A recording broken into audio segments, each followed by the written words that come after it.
Hi everyone, my name is Mark, and today we're going to take a look at another horrible case with you. Crystal Rogers, a 35-year-old mother from Bardstown, Kentucky, was known for her dedication to her children. She lived 45 miles southeast of Louisville and shared custody of her 4 children with her ex-husband, Keith.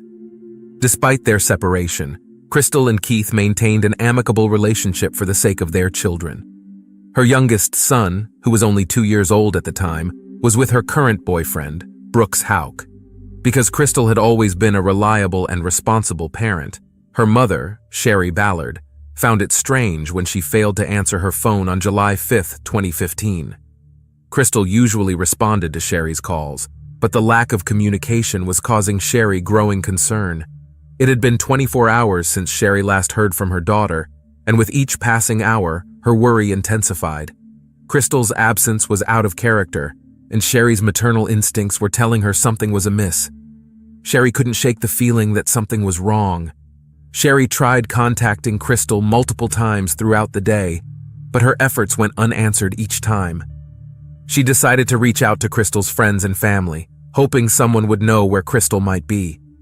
Unfortunately, no one had seen or spoken with her recently. Around the same time, Brooke, Crystal's younger sister, contacted Sherry to inform her that she, too, had been unable to reach Crystal. Brooke shared with her mother that she had spoken with Brooks Houck, Crystal's boyfriend. Brooks informed her that he had not seen Crystal since Friday. According to Brooks, the last time he saw her, she was up playing games on her phone before he went to bed. When Brooks woke up the next morning, Crystal was gone. He speculated that Crystal may have gone to visit her cousin's house to celebrate the 4th of July. However, Sherry's concern grew as she struggled to get in touch with her daughter.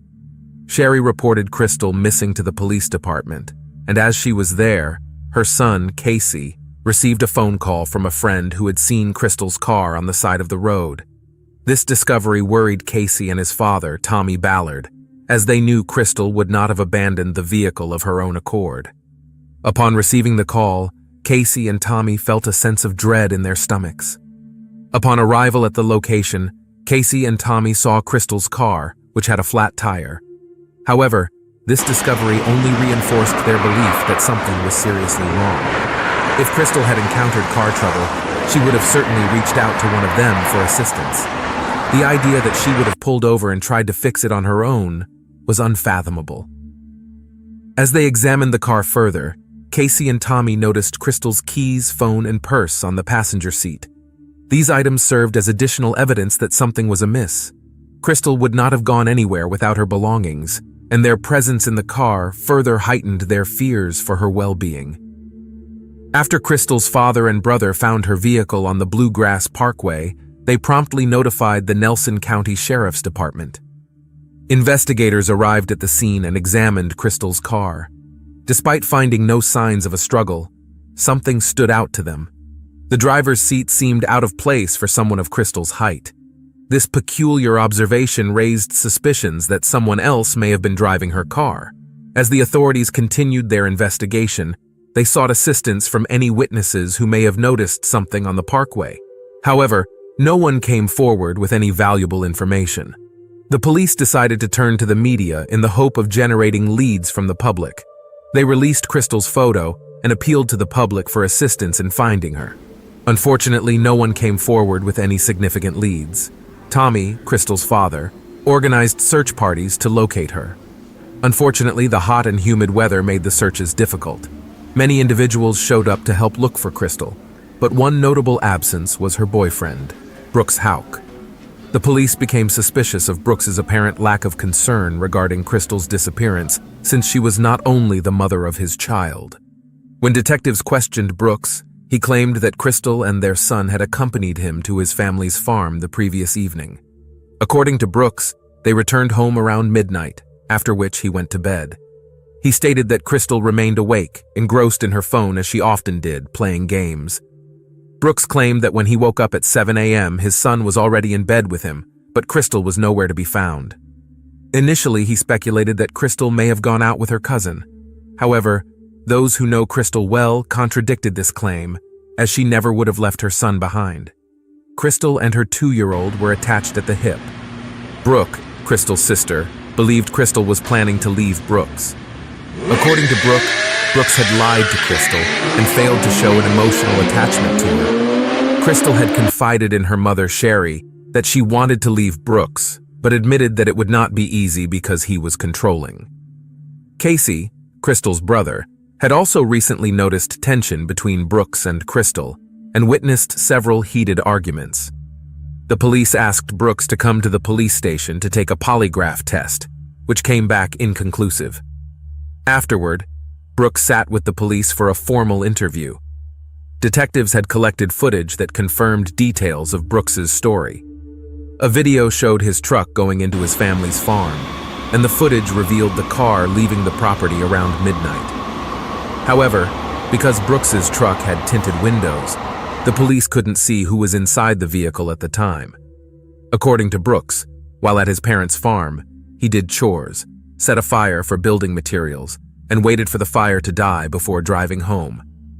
During the interview, the police inquired about a short phone call that Brooks had on his way back from his parents' farm with a business associate, Steve Lawson, that lasted for only 13 seconds. In order to clarify matters, Brooks decided to have Steve Lawson explain the conversation to the police during the interview and call him. Steve Lawson said he had called Brooks to acquire the numbers for a rental property. However, the police found this claim suspicious, as it seemed like a scripted response. Steve Lawson explained Brooks told him that he needed to wait until he got home because Crystal was the one who handled that type of stuff. The police expressed confusion, wondering why Brooks, who was in Crystal's company at the time of the call, had to wait to talk to her in person. They questioned why Brooks could not have handed her the phone and had the conversation right then and there. In the midst of Brooks's interview, he received a phone call from his brother, Nick, an officer at the Bardstown Police Department. Nick advised Brooks to exit the interrogation room immediately. The police were not convinced that Crystal had run away and abandoned her car on the side of the Bluegrass Parkway. It seemed to the police that something had happened to Crystal while she was at the Brooks Houck family farm. As the investigation into Crystal's disappearance continued, people called the police and reported seeing Brooks's truck and his brother Nick's police car at the Houck family farm. Detectives became convinced that the brothers were at the farm disposing of evidence in Crystal's disappearance. To gather more information, the police decided to call in Nick, Brooks's brother, for questioning. They confronted him with the fact that he had been spotted at his family's farm on July 8th and asked him to explain why he had been there. However, Nick denied having any knowledge of what they were talking about and claimed not to have been out there that night. Despite Nick's denial, the police pressed on and asked him to point blank if he and his brother had destroyed or hidden evidence involving Crystal's disappearance. Nick adamantly denied that they had engaged in wrongdoing and insisted that his brother could not harm someone. Furthermore, he said there was no conceivable scenario where he, as a police officer, would have assisted Brooks in covering up a crime. After the interview, the police asked Nick if he would be willing to take a polygraph test, and he agreed. Nick failed the polygraph on 2 questions. The first question was, "Do you know where the crystal is right now?" The second question was, "Are you hiding any information about what happened to the crystal?" Despite failing the polygraph, Nick maintained that he was being 100% honest. On October 15th, the police investigating Crystal's disappearance named her boyfriend, Brooks Houck, as the prime suspect. On the same day, Brooks's brother Nick was fired from JOS as an officer at the Bardstown Police Department for impeding their investigation. Even though the police were fairly sure they knew who caused Crystal's disappearance and how she died, they didn't have enough evidence to make an arrest. The police feared taking their suspect to court and not having enough evidence. If the suspect were to get acquitted, the police couldn't charge them with Crystal's murder again because of double jeopardy. FBI agents and law enforcement agencies across Kentucky joined forces with Crystal's friends, family, volunteers, and missing people organizations to conduct extensive searches at the Houck family farm, a sprawling property spanning 240 acres. The searches continued daily, leaving Crystal's loved ones terrified and grasping for hope. While they hoped to find Crystal alive and well, they truly desired some answers. At the Houck family farm, Investigators conducted a thorough search of the ashes of a fire, but no human remains were uncovered. However, in the pile of ashes, remnants of clothing were found, but the investigators were unable to connect these pieces to the case of Crystal's disappearance. The police served multiple search warrants on the Houck family farm, targeting cars and residences. Despite their efforts, none of these searches yielded significant leads or evidence related to Crystal's case. A $100,000 reward was offered for information about Crystal's disappearance, but still no one came forward. Tommy Ballard, Crystal's father, followed every lead he got in Crystal's disappearance. He was determined to find his daughter and was not going to give up. Crystal's disappearance affected Tommy more than it did anyone else who loved her, because in January 1979, his pregnant sister was murdered by her husband and his friend. They shot and beat her, and then set her remains on fire and scattered them on a farm. The men who committed this heinous crime were eventually caught years later, and they were found guilty and sentenced to life in prison. Despite the challenges he faced, Tommy remained steadfast in his pursuit of Crystal's whereabouts. Tommy followed every lead, no matter how small or insignificant it may have seemed. He canvassed the neighborhood, conducted interviews, and reached out to anyone who might have information. Tommy, determined to find answers about his daughter's disappearance, allocated his savings towards hiring cadaver dogs and a private eye. With each passing day, he kept meticulous records of all the tips he followed and every clue he uncovered. His dedication to the investigation led him to meet frequently with the police to share his findings and seek their guidance. In November 2016, Tommy Ballard took his 11-year-old grandson, Crystal's son, out on an early morning hunting trip on their property. Tommy's wife, Sherry, watched them leave. As they departed, Sherry couldn't help but feel a sense of unease. She couldn't help but quickly pray to God, asking for a watchful eye over them in the woods. Sherry returned to her bed, trying to relax. However, only minutes later, a phone call would shatter her peace. As she picked up the receiver, Sherry recognized the voice of her grandson, Crystal's son. His voice was filled with panic and terror. "Mima, Papa has been shot!" he cried. Her heart sank. Panic washed over her. She quickly rushed to the bathroom, grabbing clothes along the way. Her grandson was still crying on the phone, his voice trembling with fear, so she reassured him, telling him that she was calling 911.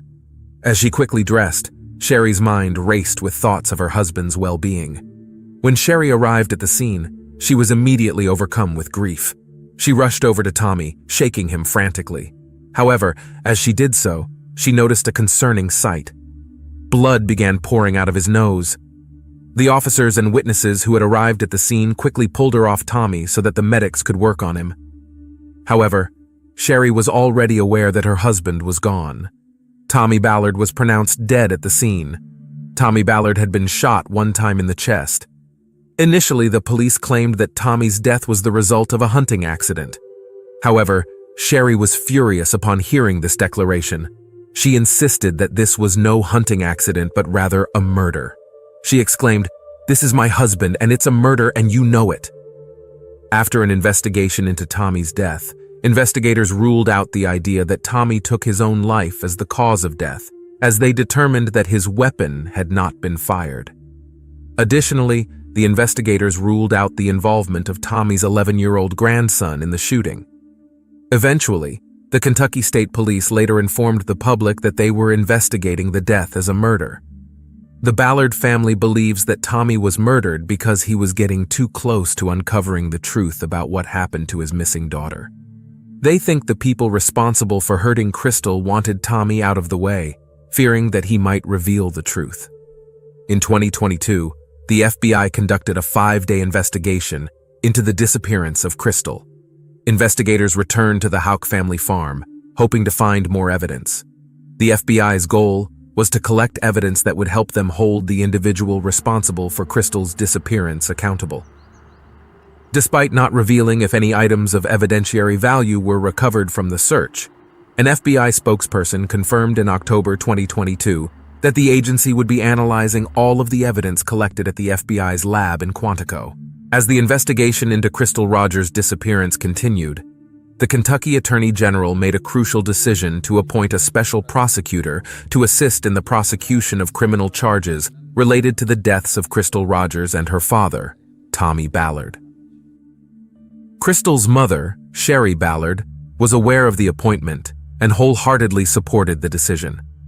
She believed this measure was necessary to ensure justice was served in her loved ones' cases.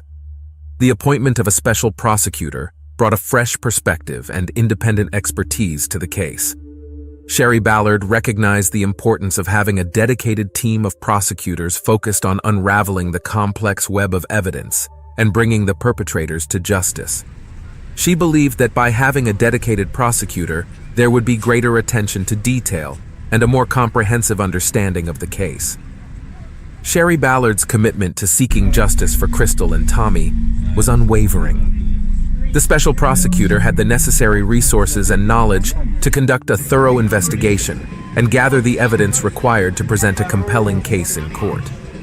In addition to the appointment of a special prosecutor, Sherry Ballard also appreciated the fact that this decision demonstrated the seriousness of the case and the importance of holding those responsible for the deaths of Crystal and Tommy accountable.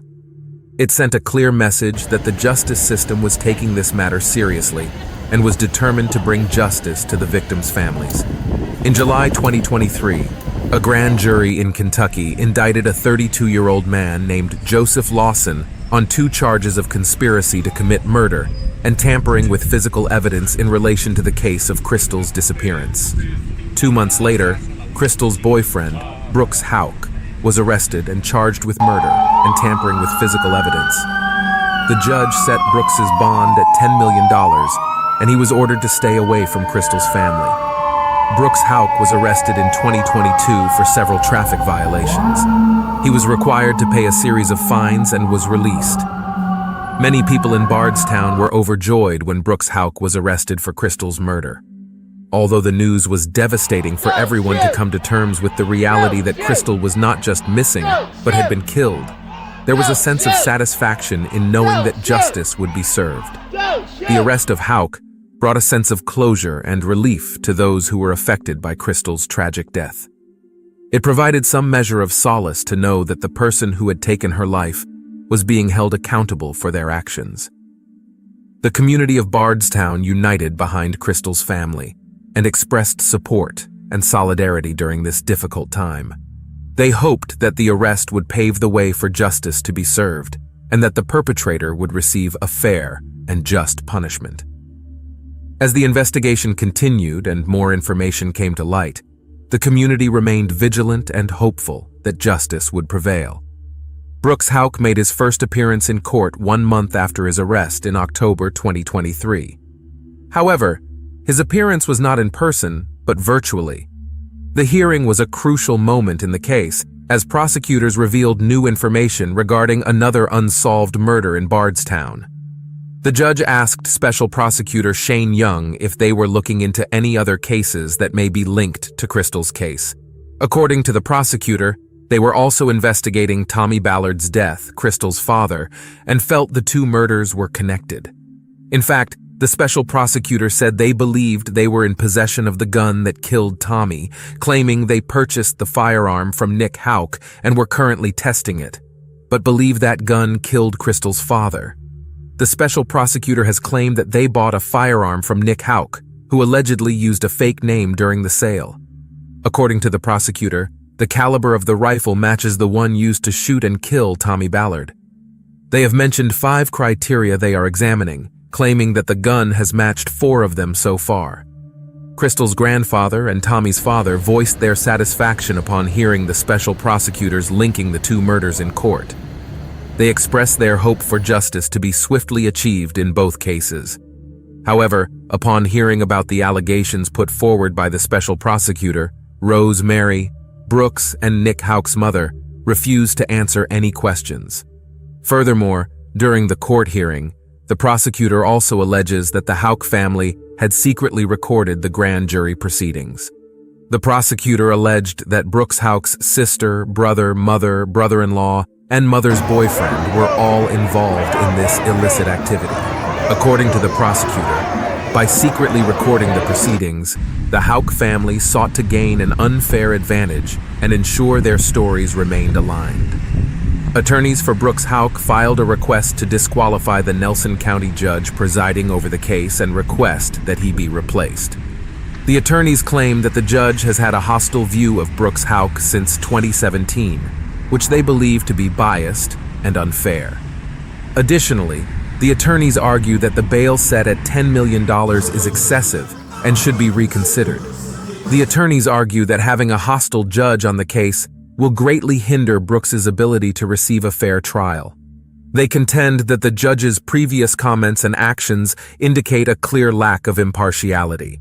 In addition to asking for disqualification, the attorneys also request that the court move swiftly in ruling on this matter, arguing that time is of the essence and that a new, unbiased judge should be put in place as soon as possible to ensure a fair and just outcome.